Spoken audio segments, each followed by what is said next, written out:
Hello and welcome guys. We are back with another video. Today we are making oil-free chicken, and you heard that right. We're just not going to use any oil in this recipe, so it's going to be very healthy in that respect. The main ingredients first, very few of them actually today.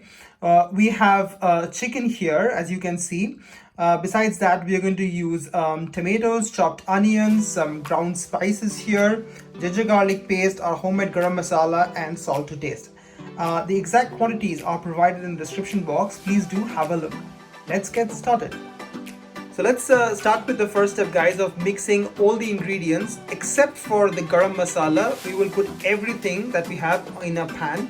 So you've taken the chicken, just put in the onions, tomatoes, the ginger garlic paste, all of the ground spices and whole spices, salt at this stage.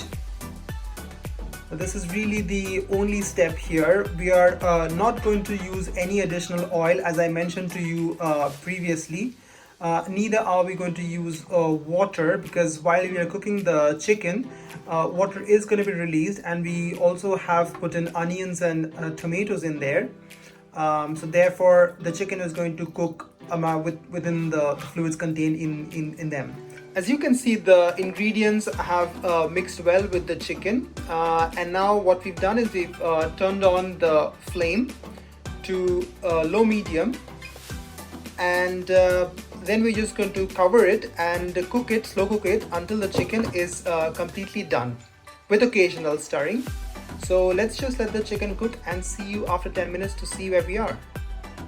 After 10 minutes, guys, so as you can see, there's plenty of water now inside, which is boiling. So we're just going to mix everything well one more time, because the chicken is not cooked yet. We will just mix everything well and then put back the lid again to cook until the chicken is completely done. After 10 minutes, guys, as you can see, the chicken just looks absolutely done. It's smelling amazing as well. We're just now going to add a little bit of our homemade garam masala to enhance the taste. And that's about it. The chicken is now completely done. We're ready to serve. As you can see, guys, the chicken is now served. It just smells amazing. Pretty sure it's going to taste amazing as well. So enjoy.